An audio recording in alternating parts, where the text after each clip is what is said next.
All right, you guys, welcome to the podcast Life It's Better with a Bow, fueled by Black Flag. We're sitting here in Michigan, although I call it the MeWe event for Michigan, Wisconsin. Yeah, because the UP. We're so far in western Michigan of the UP that We're pretty close to Canada. we're close to Canada, we're close to Minnesota, we're close to Wisconsin. Yeah. We are not close to Michigan. No, I've gotten a lot of A's this weekend. Did you really? Oh, yeah. Nice. You guys, we're here with Billy the White from Ultraview. And Billy, you've pretty much ever since Ultraview came on board, I feel like you've hit every event. Yeah. When Colby hired me on, it was pretty much to run the shows and events for him. And if there's an event, I'm there. And then once we got involved with TAC, it's since the first season, I think the only one I miss every year is pretty much Vermont. Yeah, and you shouldn't. That one's awesome. Yeah. It's the only one, if I take a break, though, I can see my wife for a week. That's right. You need to just bring your wife along. Yeah, I need her to go ahead and retire. Just put her to work. Just come with me. That's right. Yeah. When is she going to retire? Hopefully soon. That's awesome. Now, what does she do? So she works for a biomedical facility. She handles all their customer service and sales reps and stuff. Nice. For a company that does regenerative wound care products. So she's the director of all Regenerative that. wound care? Yeah. As in like healing cuts and that, or like Yeah. even So more they take advanced? like pretty much placental donations and stuff, and they turn it into grass for healing, and Oh wow. and they do injectables and things for joints and things like that too. It's a Interesting. lot smarter people than I can relate. Oh yeah. you know, but Once you start talking the science, I get a little confused. yeah. So, but we're here to talk Billy White and Ultraview. Yeah. Even though biomedical sciences is awesome, It is, but it's way above my my level of intelligence. we so- need to do a podcast with her, not with you. About Yes. that. Yeah.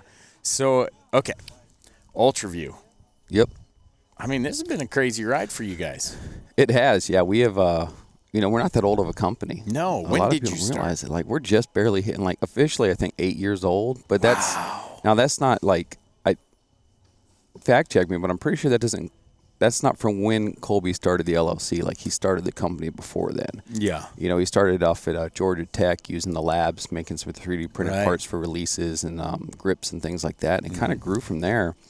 And then eventually he got his LLC going and stuff. So it's like, but we've been on a crazy train going straight uphill for like a while now, and it just hasn't slowed down. No, and the product is awesome. You just recently released, a month ago or so, the UV2.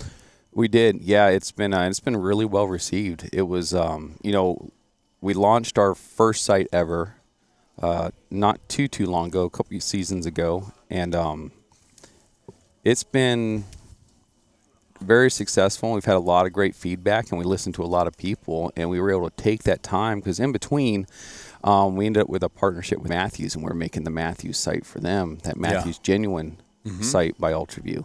And we were able to learn a lot working with their engineers and our engineers. And, those are people much smarter than me. You know, I drive trucks, shoot bow, and sell stuff. And these guys are just so smart in the way they look at things and understand things. And we listened to all that feedback that was coming back since the Slider 1 went out. And we were able to incorporate a lot of that into the Matthews project. Yeah. And then from there, we were able to listen to some more feedback from the Matthews. And we were able to, design our second generation of site, the Slider 2. And it's gone incredibly well. That's awesome. I actually have the Slider 2, and I put it on the bow, but that's about as far as I've gotten because I got it obviously here on tour, and we went home for 4 days, and so I just got it put on. That's as far as I've gotten. Nice thing is the sight-in process on that is super simple. Yeah. You get a 20 and a 60 and you're ready to rock pretty much. Yeah, so tell me, just let's talk these sights. I mean, what do you think it is that we've had slider sights and this around for years and years and years, and then you guys come in and you are just taking it by storm. What is it? I think it's, well, let's back up just a little bit further than that. The whole reason we're able to even come out with a slider sight, or the reason that a slider sight is even a thing, is because of TAC and what you've done with the archery industry. It's the events like this that have put on where, for years, and me shooting in the 80s and 90s and up, I know I look 21, but I've been around for a while. This is what the road does to you, people. I'm 22 years old. The road life is great. Yeah. But that little caption says Billy 21. Yeah. But yeah, so events like this where people were fixed pin sights for so long and then having to stretch it out. And, you got so many of those hunters that are 40 yards are in, so they use a 5-pin fixed sight, and that's all they shoot, and they'll sit there and practice at the pie plate at 20, 30, 40 yards. Right. You come out here and you've got these situations and scenarios where these animals are between logs that are uphill or the angles. One, that improved people's ability to understand what their bow could do, what they could do, improved them as shooters. And then you stretch those out. And then people were having to, aim with their 50-yard pin, 60-yard pin on the back and pick a cloud and hope it didn't move too far, or look at a power line and, the old Kentucky windage. And, that really that was pretty much the birth of what we needed for the growth of the industry as far as sights goes. And that was something that I think TAC had the biggest part of in the archery industry. So that gave us the opportunity coming into TAC and seeing what people did. And we just, we've all used sights. We've all used different slider sights and great relationships with other companies in the industry and stuff. And we're just looking at things and what could we do to make archery easier for people? Yeah. What could we do to improve maybe the ergonomics, the setup? Can we make it toolless? Are there parts on the sight that are just unnecessary that you don't actually need with modern technology and the way bows react now to things? So, which was an interesting with the Matthews project. We were actually able to use one of their risers and our engineers were able to work with their engineers and actually see how that sight reacts with a bow and what it does and make it part of the system and realize, you don't need all this extra yaw block and everything to adjust the windage on a bow. You can. So it was really interesting, but the slider sight for us, the growth of it has been tremendous. And I think the sight just came along because we were like, hey, let's see what we can do to make it easier. Let's see what we can do to make it more ergonomic. How can we make this so that people can shoot those long distances accurately with a hunting bow and not have a target bow where you have to add clicks to go all the way down or a fast travel and you don't have to use like a 8-inch long front rack to get distance out of your sight. Yeah. I think, I don't know what you guys did different, but I feel like when you're adjusting for distance, it seems to me, now I'm left-handed, and you did just come out with a left-handed. Yeah, we have right-handed and we have a true wrong-handed sight. Yeah, I'm wrong-handed. But what I will say is, as I was toying with it, it does seem a lot smoother. Too, this year, the new one. Oh yeah. The guys back, guys much smarter than me sat there and realized they could change the gearing and what they could do with ratios and all these fancy words. And they took what we had before, which came out and, like I said, was really well received, and it hit the market really well. And we're very appreciative of the community and everybody that supported that. But we listened, like I was saying. Yeah. And one of the things was, sometimes with the way our track was, maybe it got a little bit stiff in areas, and they just stuck there and fine-tuned everything and re-geared it. Same thing with our windage. The windage knob, they re-geared all that, put new parts in it, redid it. Colby, we got our patent for the new windage and everything that we have. Oh, nice. So, yeah, they were able to really take the time in between the first gen and working on the Matthews Genuine.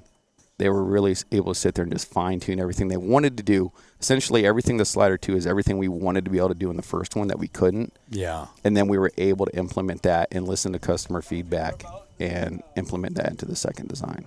That's awesome. What the other thing that I like, and I'm going to toy with this a little bit, is it's actually, once you have the meat of it, you can change out the barrel, the actual sight, and you have the XL, you've got that, what do you call the small one now, that 30 millimeter or whatever? So we have in the original slider, we had it came with the XL sight, the 41 millimeter sight, where we had the different cartridges. And then we also had originally before that, because before we really got into hunting stuff, we were actually a target company. Yeah. That's how we got our start. So the scope was designed as a target scope, essentially. And so the way the cartridge system, everything was based was so that the pins would be sandwiched and the lens would be sandwiched dead center. So if you ever tilted your scope any, the pin is still dead center of the scope. Oh, I see. So even if it got canted a little bit, you're still going to hit behind your pin. And we've done this. Chris did a video, and we've done testing back at headquarters too, where we would deliberately cant one and still shoot a 300 round, and it would still hit behind the pin there. But so we had our original scopes. Then we came out the slider, and we got the XL on the slider 1, and it was a cartridge-based system, which was awesome. So you could swap from the large housing, the 41 mil, to the 31 millimeter, and you could swap out cartridges. And the cool thing was with the design was when you swapped out the cartridge, the pin you sight in with is the same pin. So if you had the horizontal 3 pin and you're sighting with that center fixed pin, the top pin on the single pin or the vertical stems with the double or 3 pin verticals was in the same spot. So you didn't have to swap your sight tape. The only thing you have to do is change which indicator you're using. Right. So that made it really nice because a lot of guys, especially coming from tack, would use their 3 pin for hunting and then switch over to a single pin for tack and still be able to run their same setup. With the new gen, we redesigned the whole cartridge system because one of the biggest things we'd heard since the launch was people didn't care for the brightness of the pins. They weren't bright enough for them. They were a little bit dim, and they didn't always want to have to use a light, or there are states where we still can't use electronics. Correct. So that was a huge part of the redesign in the cartridge system going to the first one. Now, they're not necessarily cross-compatible. The old scope, like the 41, is too large to mount onto the new Gen 2. It won't give you enough left and right like that. So we redesigned the cartridge system to the point where now you really don't even need a light kit in that thing. Really? Yeah. The way they redesigned it, if you notice the housing, when you take a look at one, is a little narrower. It's got a little bit more open in the front, the forward-facing side for your eyes. And then the back is where the cartridge is facing the target. And the new cartridge system, the new wraps, and they're nano fibers. I mean, they're top-of-line fibers, same fibers we were using. The difference is the way they redesigned the cartridge system is something that the engineers were able to really work on. That allows more light. And they're not sharing light. And now it's also you have the opportunity now with our new light kit, which was a cartridge-based with 2 batteries, and it shined a light directly into the center of the scope, which is where the fiber would have been in a lens or your single pin would have been in a target sight. Well, there was no need for that anymore because we were going to a direct light source. So now, not only do you not need the light kit, but if you do want to use one and need one, it's a direct light source directly into the fibers now on the top of the housing. And we've reduced that down to a USB-C rechargeable plug-in. Oh, really? That's awesome. Yeah, so now instead of having a cartridge with 2 batteries that you got to take out or in, it's actually just pretty much a plug-and-play USB-C rechargeable that weighs absolutely nothing, and it's a direct light source into the fibers now when you need it. How long does that thing last? You can get, I've had one since the beginning of tack with the Matthews Genuine in there, and it's still running. Really? Yeah, so depending on the intensity, you have 5 different levels of intensity you can go on there, and one of the features they put in was when you get down to the lowest setting, if you're going to only use it for like low light situations, it'll blink twice for you to let you know that you're going into your lowest setting. Oh, I see. And depending on the intensity, there's 5 different levels you can use on that. I ran one for about 72 hours straight before it. Just to see. Yeah. And that was me I say 72 hours straight, but it was like every 10 minutes it'll shut itself off so you're conserving battery in case it did get bumped or something like that. But yeah, and the one that's at the trailer right now at this event was the one that I started with when we launched the Matthews Genuine, and it's still going. Wow. That's awesome. That's good, too. I have had them die on me. Yeah, and the nice thing, too, is you can always get a second one. Yeah. And you can keep 2 of those because they're so small. I mean, they're the size of a quarter, if that. And charge them up, plug them in your cigarette lighter, do what you got to do. Yeah. And just keep an extra one on you in case that situation ever comes up. And they don't weigh anything. So people that are worried about weight, a lot of your backpackers and stuff, there's nothing to it. Right. Huh. That's awesome. I think a quarter actually weighs more than that does. Yeah. So how has it been as far as for you? Because I feel like I just kind of observe, right? I'm sitting here, I go and talk to you guys, and your booth is always busy, and I know you guys are moving a lot of product, but you're taking a lot of observation and criticism, mostly positive, from all these people. Yeah, and then you're relaying that because you're the boots on the ground, right? Correct. I think it's totally different, and it's for us too. If I'm talking to someone here at the registration booth, and they're saying, "Oh, you should do this, or you should do that, or we don't like this," versus an email, it just communicates better and you understand better, right? So really, the boots on the ground here, which is awesome for Ultraview and really anybody that attends these, to get some real good feedback, and then you're relaying that back, and they're like, yeah, we could probably look at that. Absolutely. Yeah, that's one of the biggest things, like, while we're here is for the community. Yeah. Show and events manager, but really it's a multifaceted role. Like, I'm community brand, I'm forward-facing customer service, I'm marketing, I'm content when I can do it for us, stuff like that. And I take everything. The biggest things we can do here is I take everything that is discussed and we talk about, and anything customer, even when they come up with ideas or they have concerns, or we take that and we get it right to the engineers, right back to headquarters, and they put it on their list and start evaluating if it's something needs to be done or when we can do it, things like that. But really what I'm out here for is it's great. And like you said, we've been very fortunate that we've sold a lot of things. And the biggest thing is growing the community. Yeah. And just being out here with the people, being able to help them. I mean, we do stuff other than just our booth. Yeah. Somebody blows up a bow. Somebody needs their strings reserved. Somebody needs something done. Like, we're on it. We can help them with all that. We help them sight their bows in. Even if it's not ours, we've helped people with that. We've helped fix everything. It's the cool thing about the TAC community and all the vendors here is we all we've joked about this, but we're kind of like a traveling band of archery gypsies, right? We literally, we show up in a town, we put up a bunch of tents, we're peddling products, we put on a show, and like overnight we're gone on to the next town doing it again, right? Yeah. We do that all summer. Yeah. And a lot of us caravan pretty much together. So it's like we all work together, and our common goal is to make sure that the people that come to these events have an experience with all of our brands, because I feel like we all represent TAC, not just our own companies. Yeah. And I think that's a huge part of why we all do so well here and why this has gone so well is we're here for the shooters. We're here for the archers, and we're here to grow the sport, and we all have that unified goal. So brand to brand, whatever it is, we're all here for whoever's here. So we do anything that we can do to help customers.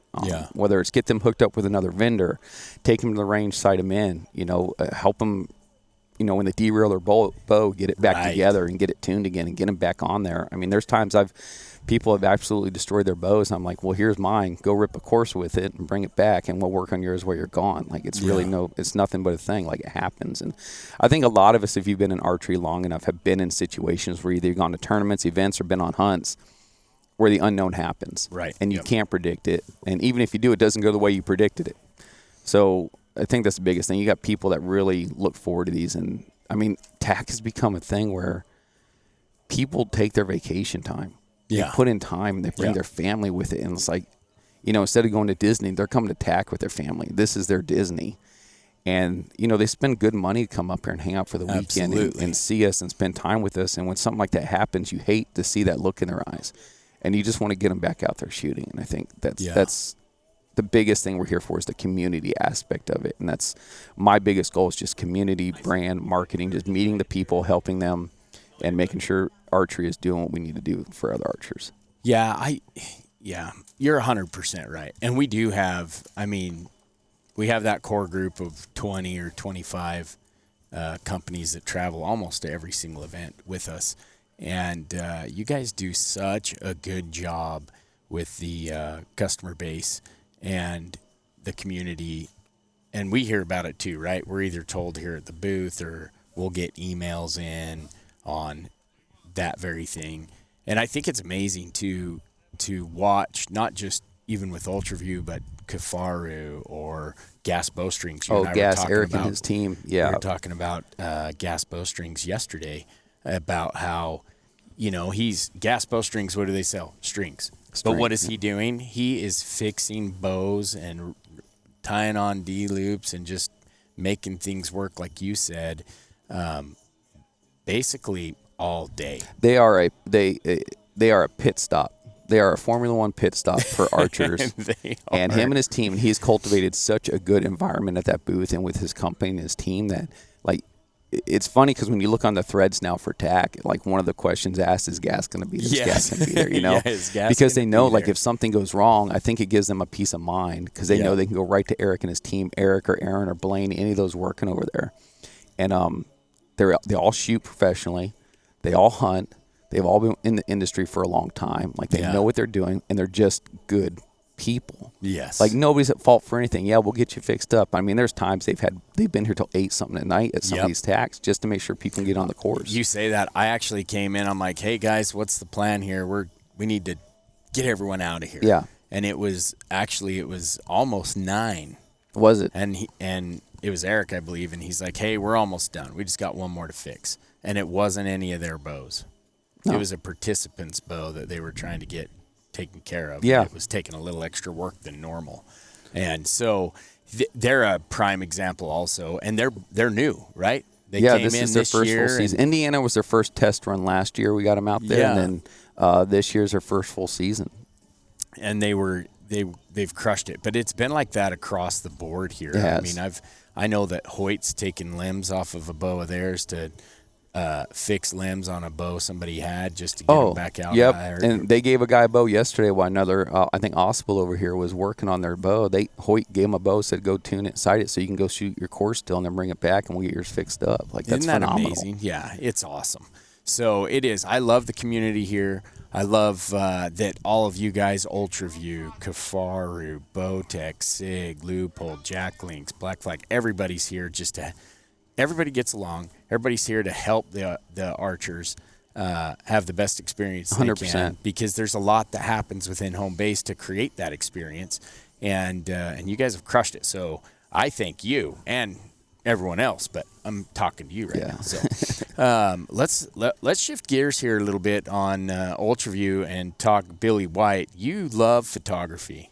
I do. I've really gotten into it, especially this year. Really? Yeah. This year I've really gotten into it. Starting in January, I really decided hey, I'm not just going to do this casually anymore, like vacation trips You're or nerding hunts and out stuff. on it. Oh, yeah. I'm a big old geek now. Yeah. It's become a really good passion of mine. Beyond, I actually got my start. For those who don't know, I'm prior military service, and I was medically retired from active duty.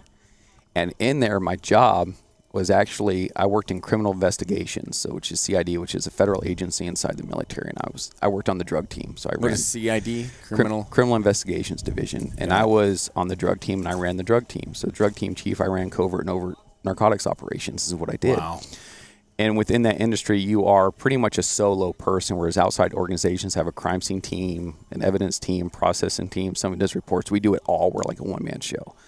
So I had a guy named Mark that I worked with, an agent there, and he was pretty decent at photography when I was working that, and he really taught me. We had to process our own crime scenes, so I had to learn how to do establishing shots, composition, framing, and stuff like that for evidence. Oh. So I learned a lot of that while I was doing crimes, actually, like drug cases and all sorts of things. And so it was that always kind of stuck with me. The only difference is you can't edit or delete anything there because that SD card becomes evidence. Right. So the biggest thing I've really gotten into now is more of the Lightroom editing, putting together clips, and stuff like that. But yeah, I think it's kind of therapeutic when we're on the road for like 7-8 months straight, pretty much, and it gives me something to look forward to, and I can go back and kind of like geek out on what I'm doing. Awesome. And I love capturing moments, and there's just so many moments. Like, I don't think there's enough battery or SD cards for me if I could run loose at attack to capture all the moments and the joy. Give you an example. Yesterday, I met a lady. I went to the Ultraview course. I sat on the first target and just chatted with people, talked them through the first shot, and got some photos and video clips. And there was a lady there that's been shooting for a little while, and she shooting a 50-pound Matthews bow and was getting some decent distance and stuff like that, but she couldn't go too far with her setup. Well, at the end of that course, she came back and she felt so confident. She went and shot the caribou, and she's the first woman to put one in the caribou, and she did it yesterday. Yeah, she center punched it. Yeah, and she came right over here, and we got some photos and captured that and the thrill on her face and everything. And just moments like that you can capture is, I think, just a phenomenal and a beautiful thing that you can do, and hold on to those, because we'll forget things easily, but it's nice to be able to go back and see those, and it recalls those memories and the feeling it gives people, and I enjoy that. Yeah, that is. You've shared some of those photos with us, and you do a great job. What are you running? So I'm running 2 different setups right now. My primary workhorse is a Sony. I went light for this season, so I brought out a Sony a6700, which is an APS-C camera, so it's a little bit lighter. It's a crop censored camera, but it gives me everything I need, and it does 124K, and it does everything else. And I'm able to run, so I'm running a Sigma 18-50 on there, which is a 2.8 lens which gives me great bokeh if I want it, but also gives me a little bit of reach. Yeah. And I'm running a GM Prime 24 1.4 on there, so I can get some like really crisp, clean images and like product style stuff or up close stuff as well. And then my fun camera, my everyday carry, is a Fujifilm X100V that I just love having around me. It's a rangefinder style camera. Kind of looks old school. It's got, I can put presets in there and recipes to make it look like vintage film or Kodak Classic. Oh, really? Things like that. Yeah, and it kind of comes pre-edited JPEG, and I like that one because I'll snap good moment, get a good picture, and I can just upload it straight to Instagram or something from that, and don't have to worry about going back later and editing, and I can get it up right away. Do you do a lot of photography for Ultraview? When I'm on the road, yes, I do a ton of it. Yeah, and I have been doing what I can in the past, but we actually just hired a really creative kid out of college. Nice. Name's Carson. He won an award for videography and stuff while at Texas A&M, and he's phenomenal, like super intelligent guy. He does all their sports stuff, like he was doing their basketball and everything else for the team and all that stuff. And so him and I will be working together a lot more when I get back off the road. But I look forward to working with him and getting more into it. But yeah, I've done a lot of our stuff that we've posted or for product stuff. I've done a decent amount of that for us as well. That's fantastic. Where were you were you in the military prior to UV?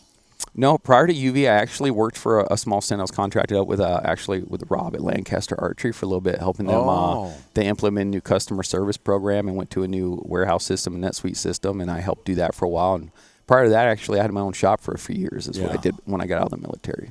So you've been in the archery world for a long time. Yeah, I was fortunate. I had a father who got into it very early on, in about 86, 87. Mm-hmm. And so when I was about 5 years old, we started putting a bow in my hand. And then by the time I was like 9, it was, hey, we're on different courses. I grew up overseas. My father was stationed in England, so we had a lot of field archery was our thing. Yeah. And we were always on different courses. So if something broke down or happened, I had to be able to fix it. I wasn't allowed to rely on anybody else. So I learned very quick how to make bows that shouldn't work for me and what to do in the field. And there was times like when I was younger and we'd be at these events and I'd be shooting with a group of guys and something happened to their bow, and here's the 10-year-old, 11-year-old breaking down their bow, fixing it for them while we're out there on the course. Dude, type that's situation. Awesome. That is fantastic. But yeah, it's been in my blood. My mom still shoots. My mom's a senior female pro. She just won Reading. She's won a lot of outdoor national titles, indoor titles. Wow. Yeah. So she still shoots and she still competes. That's awesome. And it's been in our family since, so I'm 44 now, and I started when I was 5. That is fantastic. Yeah, you started way earlier than I did. Yeah. I think I got my first bow. So my brother, we grew up hunting, but my brother, he was into archery all through high school. And so I would go with him, but I never hunted. I didn't even get a bow. But I won a shotgun this is in 2005, I think. Yeah. In 2005, or it might have been, it was 05. I won a shotgun and at a Mule Deer Foundation banquet. And it was at the local sporting goods store that I could pick it up. And this guy, Alan Bolin, I can't remember if I was working for him yet or we were just buddies at the time. And he's like, dude, trade that. See if they'll trade that in. They'll take the gun and trade it in for a bow. Yeah. And I was like, oh, yeah, I'll try that. Why not? So I did, and it was the Hoyt Tricon, I believe, was the first bow I ever had. And it's still been a couple days. It's been a while. Yeah. So took the old Hoyt Tricon, hunted antelope that year, and, dude, I fell in love with it. Yeah. Don't get me wrong, I'll still pick up a rifle, but I loved it from that time forward, and that's been, 20 years, I guess? That's phenomenal. And so archery to me has always been, hunting, I should say, has always been about, I'm not a solo hunter. I'm not big on going out by myself. Yeah. I love sharing the experience, whether it's with my family, wife, kids, or friends of mine. Hunting's always been a passion. I always worked so I could hunt. And you guided. And I guided. Man, did I love that. Yeah. I started working for an outfitter in 90. The outfitter in Alaska was either 95 or 96. I started working for an outfitter in Alaska as a grunt, packing meat. And chopping wood and whatever they told me to do, putting gravel on the runway. That job I did. I must have hauled I don't know. I could probably build a runway for an international airport with how much Just build gravel one I at every hauled tack over for the us, and I'll fly in and fly out. I'll get Colby to get me a pilot's license, and I'll just fly in and fly out. Exactly. So, but it's always been. I went on my first hunt. I was 7 or 8 years old. We went on a cow elk hunt with a friend of my dad's, and I was hooked. Yeah. And it was successful. We got the cow elk and Packed it out. Did all man. that. Well, it wasn't much of a pack on that one. It was a little bit, but not much. Yeah, not much. There was a lot of road hunting involved on the cow elk, but it didn't matter. I had so much fun. Fell in love with it, my brother and I. And we're the only two that really hunt in our family. There's 6 kids. But ever since then, I was hooked. And so we hunted hard, and my dad took us all over the place to hunt. And then when I graduated high school, my dad never hunted again. I said, how come you don't hunt? He's like, I'm not really into it. So I just did because you guys liked it. It's like, dang, that's awesome. So, because I'm the opposite. I'm really into it. Yeah. And I drag my kids probably. Yeah. I should ask them if they even like it, but. Don't. Yeah, don't. So it's always been a passion. That's why Total Archery Challenge, when it came to fruition, was a fun to get to do. They say never make your hobbies work, but I disagree. I've done it a lot in my life, and I've loved every minute of it. But then again, I mean, think of all the people. I worked for a different event company, and I met some cool people, but it wasn't the same program as what we have here at TAC. And so with all the you just didn't build the relationships the same way. It was really like, we're in and we're out. Like, we don't care about anything else. We're getting in. Not very personal, not very intimate. Just just didn't have that. Get it done and go. And so this has a different feel for sure. And I just absolutely love it. And then when we get people like you on board, and then like you just talked about, you're capturing moments with the photography, and that's something you're real passionate about. And then your pictures actually share that. You can see that moment without even knowing what's behind it, right? You just look at it and you can feel what that person's feeling. And it resonates on social media with everybody, which you doing stuff like that and those guys doing other things and everybody doing this and showing that is really the reason this thing's grown.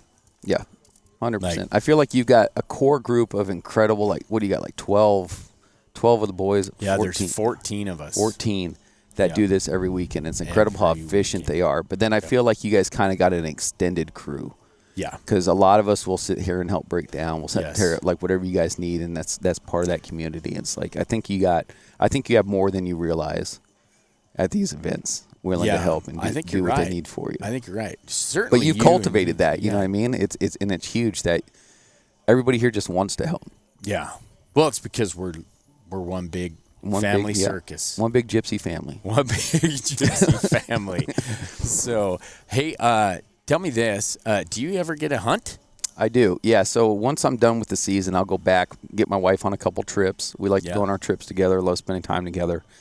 And then, this year I've got a lot of whitetail stuff. So, family's got a farm in Ohio. I've got some property in South Carolina. I'll hunt with a buddy. I've got some up in Georgia. And this year's going to be a whitetail season for me. My family, my parents just bought a new place, a new property down in South Florida. So we've got deer and hog and turkey on that. Oh, do you? Yeah. So we're going to, we actually have a black bear down there. Really? Yep. And we got a panther walking around the property as well. No way. Yeah, Florida panther down there walking around. Oh, my God. That's awesome. Actually, they were telling me the other day the neighbor came out on his porch, and it was curled up on the couch on his front porch like a house cat. So I don't know how to react to that. But he keeps a lot of the hogs from damaging a lot of the property and the crops and stuff out there. But yeah, so I do. I love hunting. Now, growing up in England, we didn't hunt as much, and rifle wasn't very prevalent. We would go to like the rod and gun club and shoot skeet and trap and stuff like that. But we were pretty much always archery. Yeah. Or we would hunt with slingshots. Did you ever get a hunt?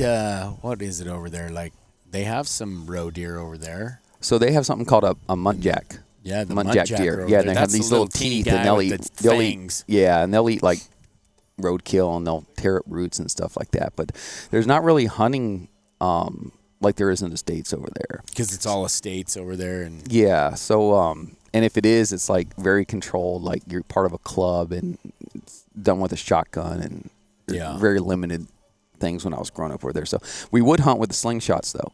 They call them caddies or catapults, and you can hunt pheasant, rabbit, and everything like that over there with that. So we would run around with slingshots and kill stuff. So, and I still carry one in this day in my truck. I remember you had that out at one of these events. Yeah. I don't remember which, but oh yeah, that's a blast. But so our big thing though was competitive archery growing up over there. And that's actually where I got my first world medals. It was nice. Third in the world, second year. I got my first silver and bronze medal over there. And then how old were you? I was 14. Wow. 14. I'll tell you, it was 1994. It was the World Field Championships in Thetford Forest. Wow. Yep, England. That's where it was. That's awesome. That was a little bit of a memory recall, but I brought it up. So the memory's still good. Oh yeah, the memory's still kicking. But growing up where they're shooting a bow, it's been a passion of mine since the first time I got to shoot one. Like, and I promise you, it wasn't a majestic story where like I pulled back my first one and the wind stopped and like the arrow just flew when I loosed it and it just hit behind its mark. No, I'm pretty sure I damaged some stuff way behind the target the first times I shot a bow. I remember probably one of my first bow kills was actually we had come back to the States and my dad was we were in Davis Mountain Air Force Base in Arizona for a little while, and he started an archery club there for a little bit. Oh wow. And I launched that thing and went over a bale. I was trying to shoot it like a 60-yard bale. I was just as high as I could hold it and letting it go and just out there ripping on the range. And it landed at like the 80-yard bale behind it. And we had the bales were on top of plywood at the time, and critters would get underneath there. And I go to get it, and I pull my arrow out, and I pull it out, and there's blood on it. And oh, I'm like, no what is going on way. here? There was a horny toad that just happened to be in the right spot. Oh, my So I contribute that to my first official bow kill. Yeah, I should have mounted it. It was a big one, too. It was like it would have probably gone full mount, if not shoulder. Oh, my heck. That's funny. You know, I've got a similar story to that. I was in Colorado hunting mule deer. We were both shooting, but my buddy Tyrell, that's who I travel with the most when I do out-of-state hunting. We were shooting at 70 yards or 80 yards, just letting them rip during the middle of the day. And we go to retrieve our arrows, and we're like, what in the heck is that? And a mouse had crawled up on the target, and he had smashed that thing, pinned it to the target. Just nailed it. Nailed it. Oh, my God. We had no idea. It was up there probably chewing on the foam, right? Because Yeah. we do run into quite a bit of that, the critters chewing on the foam. And he had pinned that mouse to that. And he didn't get a deer, so we were successful. Of course, we took a photo. Oh, 100%. Trophy photo. Got to. Yeah. Did you do the holdout? Oh, you make have it look to. like. Well, it wasn't even the holdout. I think he was actually like 6 feet behind it. Oh, okay. Yeah, there you go. We set it up. He's like, in another state getting a photo. Yeah. It looked like it was as big as a hippo. So oh, man. That's was, hilarious. Yeah, it was pretty dang funny, but we've done that. So anyway, let's well, first, thank you for your service. Oh, yeah, absolutely. The veteran community, probably all over the place, but certainly within the TAC community is huge. Yep. It's amazing to me how big the archery side of our event is a veteran.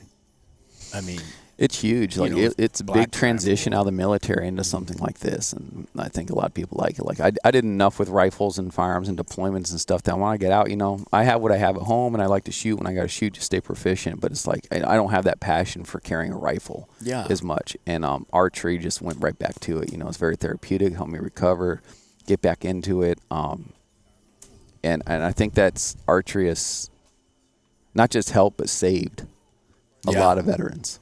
Yeah, we talk to a lot. We work with Black Rifle Coffee, as you know, quite a bit. Well, we work with multiple Warrior Rising. Yes, great foundation too. Yeah, they do an amazing job. They do a cool thing where they pretty much teach veterans how to become entrepreneurs. Yep.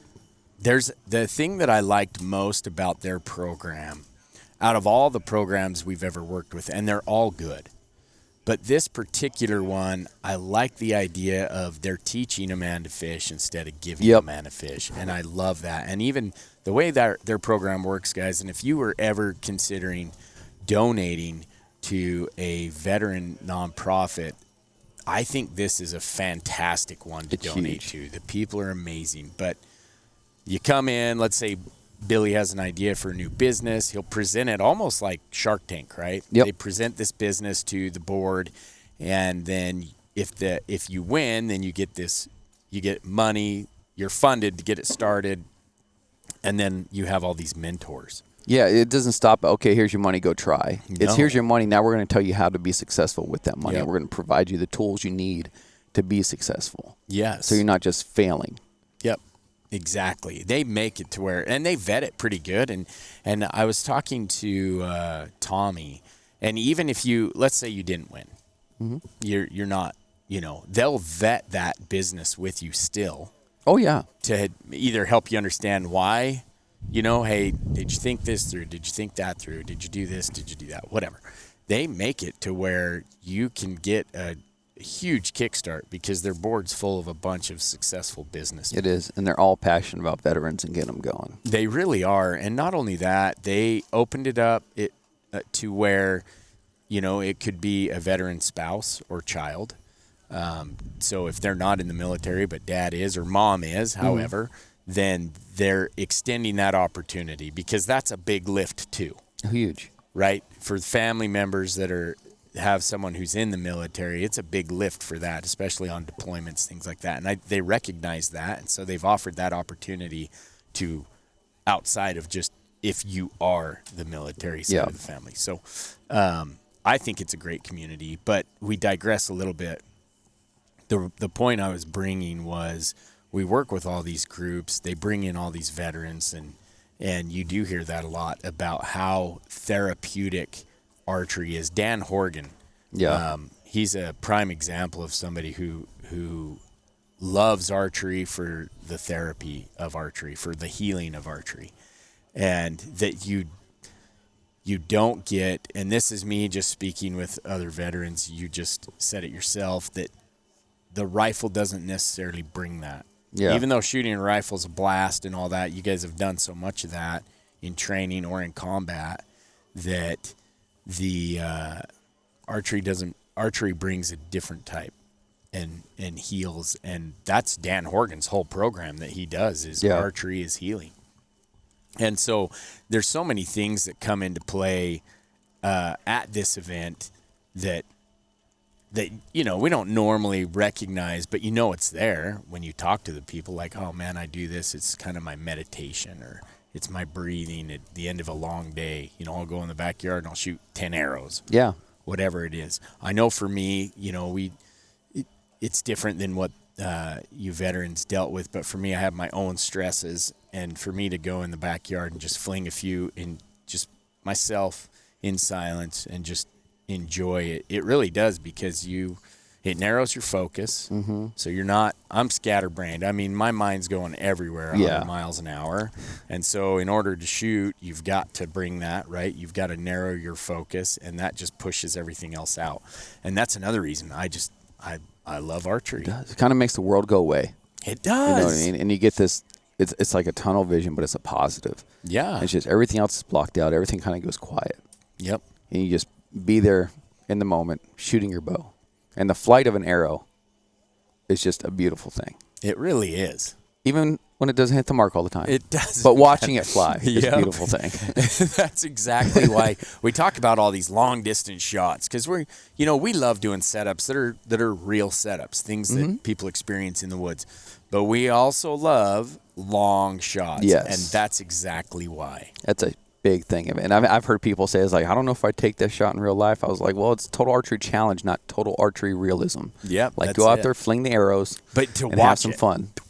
Exactly. To watch the flight of that arrow. Just have fun. Is so watch cool. It. And people love it. And you and I both know if you're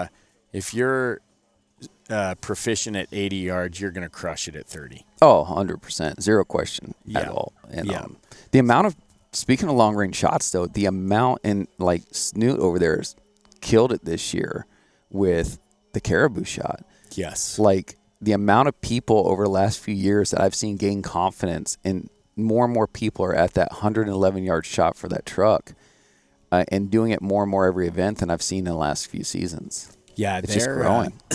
I'll tell you, we're gonna throw her way back now to when we first started. So when we went to Texas our first year, slider sights were a thing in the West when we started. Mm-hmm. They weren't like everywhere, but they were a thing. There was like pendulum style sights, things like that. You had Sherlock. Sherlock had a slider sight. That's the sight I put on the old Tricon.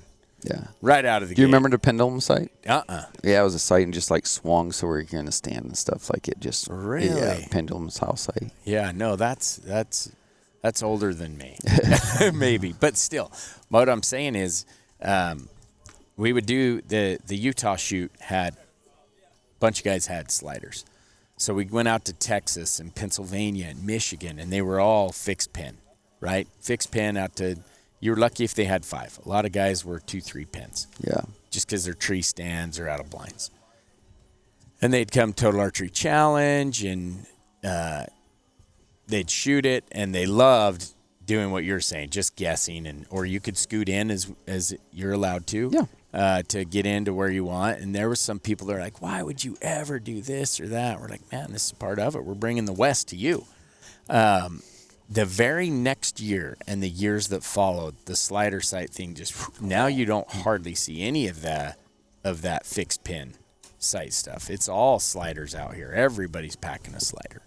And so the evolution of that. Now, moving on to what you just said on the 111, you know how many guys have a 111 pin? Oh, they sight in for it. They train for it all year. They absolutely do. They make sure, and they're, which I mean, that has in turn increased people's awareness of their bow setups and the ergonomics of their setups, and realizing that like a lot of people are shooting too. I see this every weekend. They're overdrawn, they're anchoring way too high, and their peep is too low to their D loop. And when you have that kind of setup, no matter if you're shooting 80 pounds at 31 inches or, 50 pounds at 28 inches, if you're anchoring too high and your peep is too low and you're overdrawn, you're only going to get so much movement out of that vertical rack on your sight. Mm-hmm. You're lowering your 20 start, and that's going to lower how much room you have and how much clearance you have. Getting people throughout the tack, one of the things I enjoy is like, okay, I can see why you're not getting enough distance out of your sight, even if it's not ours, like any of them in general. They come up and ask those questions. It's like, let's take you over here and let's raise your peep up. Let's get your draw length right. Let's get you anchored right. And, we did it this weekend with a gentleman. He was hitting like 70, 75 was the most he could do. And I think some of the people out there, they're like, oh, I'm a 31-inch draw. It's like, really, you're a 29 and a half. Yeah. And if we can get you anchored right and get you in the right spot and raise that peep up, we did that for him the other day. And then he was able to, he went from 75-yard max to 110-yard. Oh, wow. So it was like a huge jump just in the ergonomics of the setup. And I think to go along with sliders, that's also now gotten people more into bone tuning and advancing how their knowledge of what they need to do to accomplish that goal of getting a longer range shot. Yeah. And it all starts with the ergonomics and the setup of their sight. And we do that a lot every single weekend. So I think it's a huge combination, just what TAC has done in the slider sights. And it's kind of like going back. And so many people are working on their own equipment now too. Yes. It's crazy to see where we've gone and Isn't what these people are capable of now. And now to seeing them realizing, okay, yeah, I don't need a 31-inch draw. I'm a 29. Don't need 80 pounds, Like I said, she shot 50 pounds with a Matthews bow and thumped it. And thumped it, pinwheeled it. Yeah. Isn't that awesome? You know what we've noticed is over the years, people, they're good shots. They are. Like, I'm not saying that there's not a lot of body shots on these targets, but our inserts are wearing out way faster than they used to. Yeah. Because guys are getting dialed in. They are. Before, they're launching them and hitting all over the body and some in the insert, and now it's like these guys are crushing. People are at home practicing that 111-yard shot, 110-yard shots, and they're coming here and, their practice range 50, 60, 70 is just getting worn out because they're their comfort zone now. Yep. Whereas a few years ago, it was like the 20, 30, 40-yard shots were correct. We're getting worn out. Yeah, so it's been fun to kind of see the evolution of Total Archery Challenge and it just with the shooters themselves. Now, how many years has it been then since Ultraview came on board with us? It's got to be 4 or 5 now. Just over 3 and a half. Just over now. 3.5. So you started 4 years ago because you only did a couple. Yep. And now you guys you do all of them except Vermont. Yep.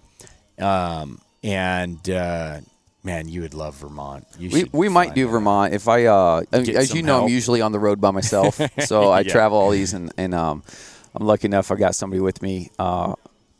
This event and the next one, Grant, he's our marketing manager. He's out here helping me with a couple of them to finish up the season, which is great. But usually I'm trucking on my own, so it's that break. If I can get some help and get somebody else to help me with that trailer and that truck at a couple events where I could fly in, fly out a little bit here and more and there, and we could probably add that one to the schedule. Oh man, But right you'd now, love it. I also love my wife. As much as I love archery, I really love my wife, and it's nice to have that little break and be able to home for a few days and reset the trailer. Yeah. Because once we hit PA, it's You're pretty running much we're slim. gone until August. Pretty much. No, that's yeah. true. You're right. You're absolutely right. It is a grind. I mean, I'm lucky, right? My wife and kids both, they travel with us and work the event. Yeah, your wife is a saint, though. She is a blessing for sure, for not just you, but all of TAC Yeah, and she's all the these TAC shooters mom. out there. Oh, she is. Yeah, like if she isn't here, and you know she's missed a couple for one thing or another, and when she's not here, we definitely notice that the mom is missing.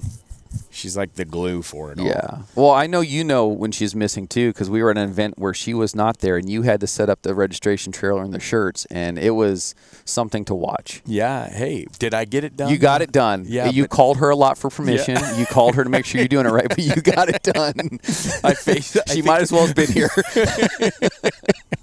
I think I FaceTimed her 4 or 5 times, just going through it like, did I do this right? She's He's like, no. I'm doing this, and this is what we're going to do 2 minutes later. Hey, is this right? She was, Is this, yeah, just after you walked off. Yeah. Is this okay? Am I all right to do this?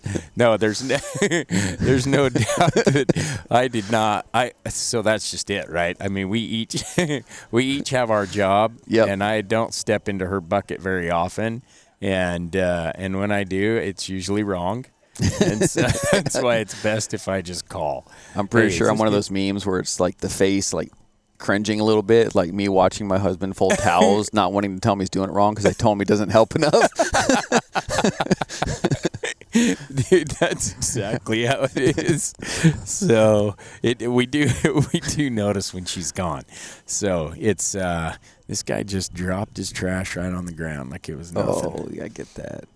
I'll say that's something about you too, though. It's like one thing is you are always on the move here, and we always see you. Yeah. You never slow down. Like I will don't. watch. You will see things that nobody else can see on this ground, and I will watch you all. I don't know how your back does it, but you are constantly picking up stuff, helping people, walking around. Like you see everything. Yeah. Well, that's yes, I do, but I also love a clean home base. Yes. I love it. Like that's my thing. We've hired a lot of guys, as you know, over the years to take over a large portion of what I used to do, because I used to do it all. Yeah. And now I can sit up and watch for those things you're talking about and pick up trash. I'm a garbage man.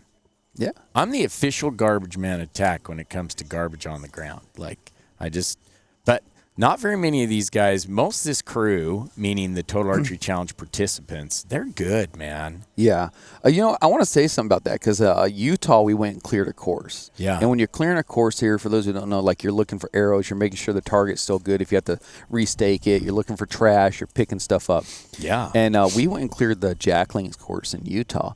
And what you have been able to do, like people take a trash bag with them, they bring back trash. Yes. They're out there collecting arrows because it's almost like a competition to them now, and they enjoy it because, they put the arrows in. Every 12, they get a ticket. Yep. And it's we went out there, and I think of an entire course, I pulled like 5 maybe arrows that had been missed. Right. And back in the day. And there was like no trash whatsoever. Yeah. And back in the day, it was like that tack pack that I love, that I take, would be full with arrows in the 2 arrow pockets on the side and trash down the back of it. Yeah.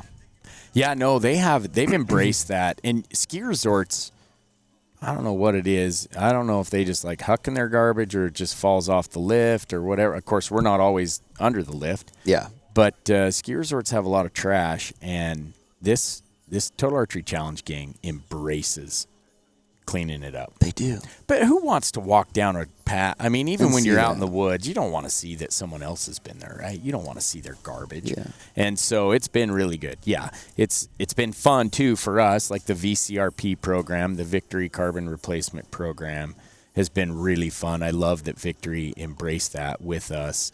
And people do a great job. And not only that, I'm just going to throw this out there.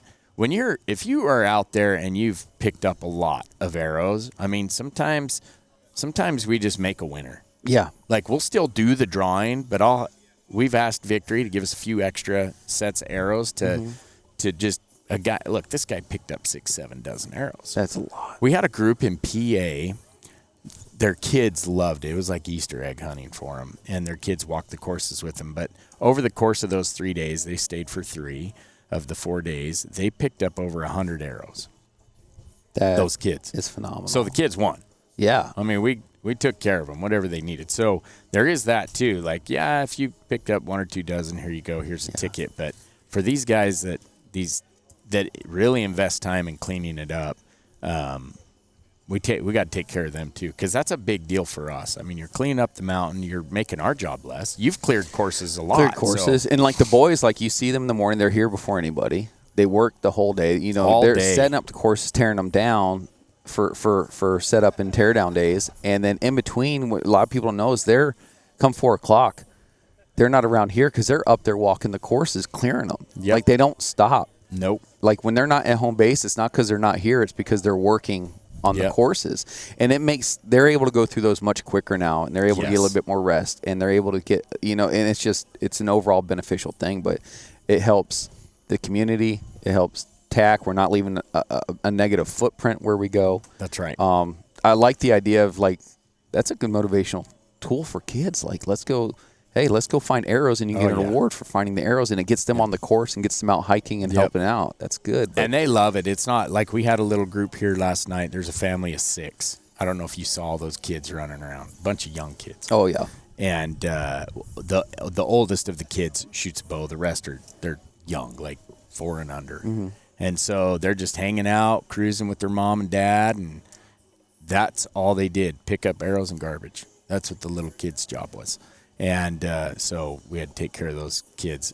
We love the kids. Oh, yeah. We need the kids to be coming out here. And so kids for us, the family side of this thing, I know some guys get frustrated because they're behind a family. It's got a bunch of kids that have to scoot in 20 yards.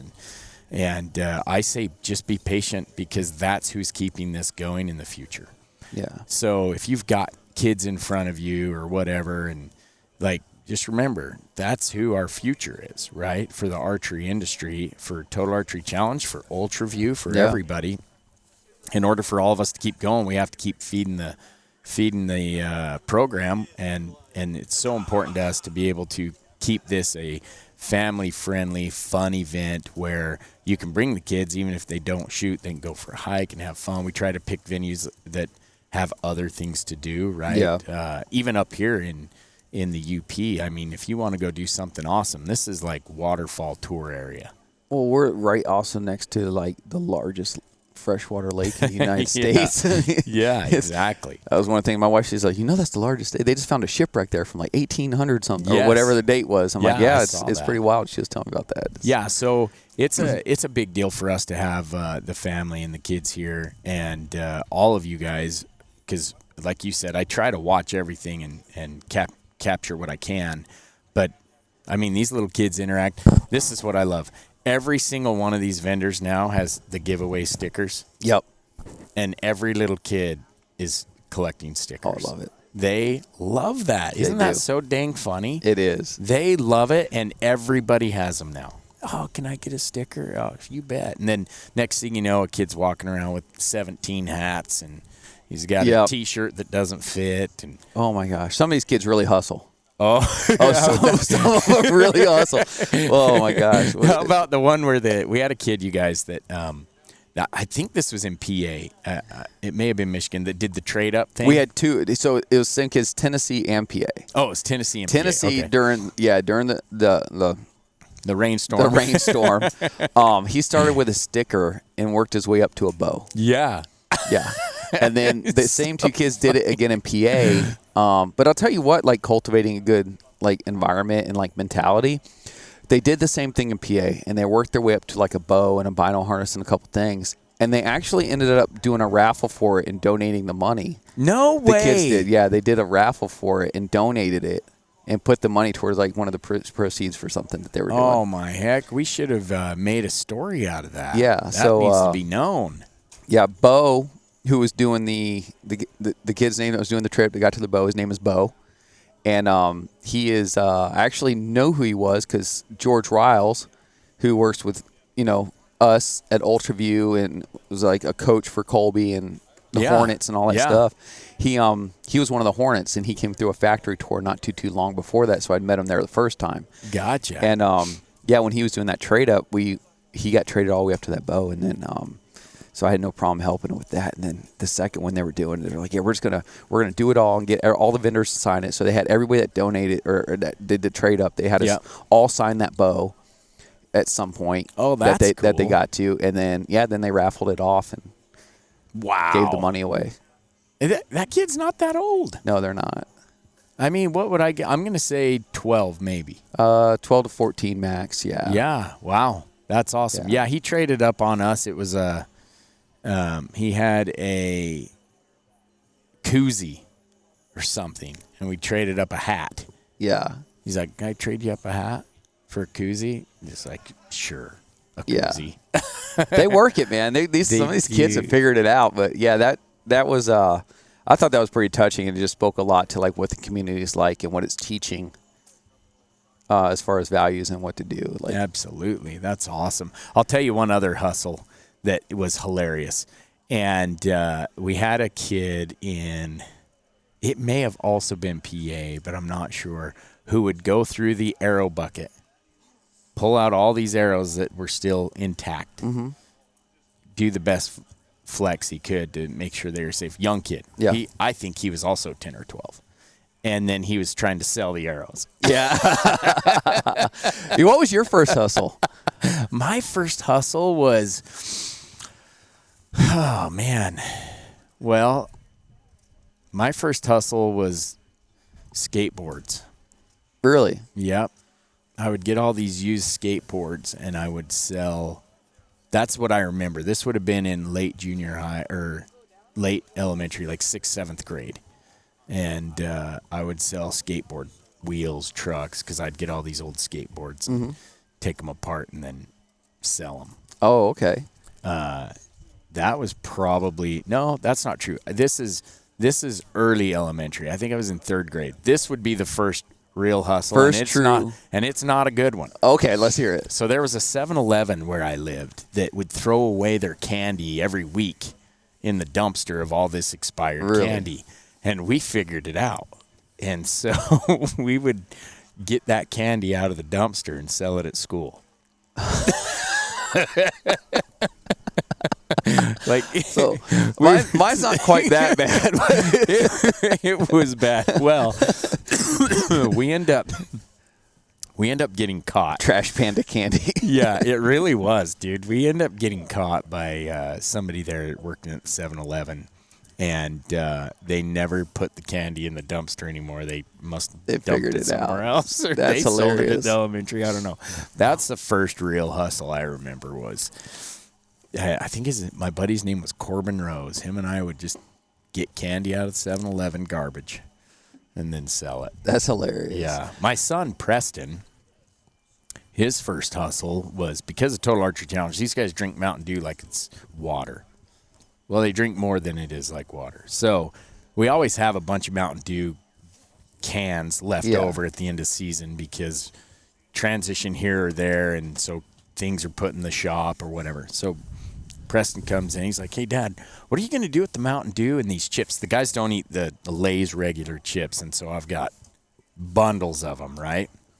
I always have those left over and the Fritos. Yeah. Those are the two that nobody seems to want. That's how our team is. So Preston, this is a few years ago. He was probably 11 or 12. And he's like, hey, what are you doing with the Mountain Dew? I'm like, oh, I don't know, nothing. I don't drink it. And he's like, can I take it to school? I'm like, sure, that's fine. What are you doing with these? He's like, oh, I'm going to sell it. I said, oh, great, do it. So he started taking these Lay's chips and Mountain Dew to school. And he was selling it and a couple bucks a can or whatever. Yeah. He comes home. He's like, you're not going to believe this. I'm like, what? He's like, I sold a can of Mountain Dew for $10. I go, what? He goes, yeah. I said, son, that's borderline dishonest.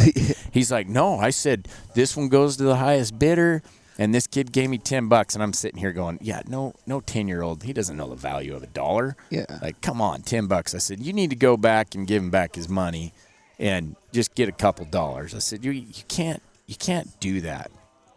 So he does.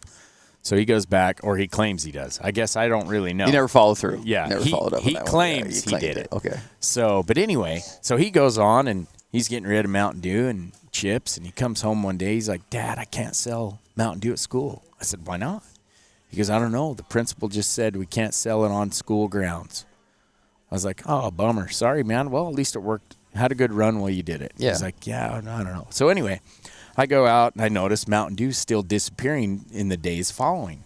I said, Preston, I thought you weren't allowed to sell Mountain Dew. He's like, yeah, I'm not on school grounds. I said, okay, then where's the Mountain Dew going? He goes, oh, I just go across the street.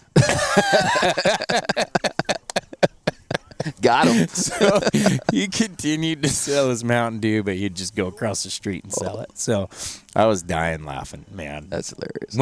What was your first hustle? So Fixing bows, probably. no, actually, it was candy related. It was Of course it it wasn't was. out of the trash, but it was a.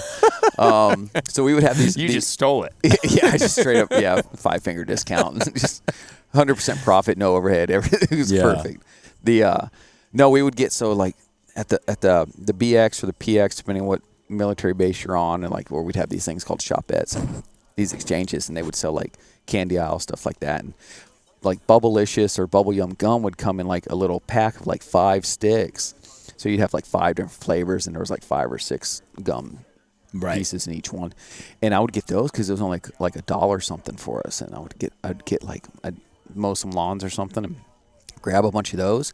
And I'd get a couple of different boxes of like Pop-Tarts, and I'd keep those in my locker. And then I was selling those for $0.25 a piece. And I paid $1 something for the bag, and I would do that. And then I would charge And then I got to where I was selling Pop-Tarts too, in between classes and stuff out of locker. Until eventually it was, do you want us to tell your parents, or do you just want to stop? And I was like, well, I guess I'll stop. Yeah. That was my first hustle. I would buy the packs of gum and just sell each piece out of the pack individually. Yeah. Because it was like $1. Maybe $1.50 for the pack of 5. Yeah, and that's 25 I'd sell each piece for pieces. $0.25. Yeah. Yeah, you were doubling your money. Oh yeah. Well, that's right. You're More than that because there's 5 sticks of it in there, and each one had like 5 or 6 in it. So. Yeah, I remember the Bubble Yum. Watermelon was my favorite back in the day. Yeah. Yeah, I was a big grape guy. So that was, how old were you then? You're in high school, junior high? Elementary school. Elementary. You had lockers in elementary. Man. Yeah, we had like cubbies. Hey, when you were doing that, what would it cost? Junior high, I guess it was more 6th grade. Yeah. What would it cost you at a store to buy a pack of gum there?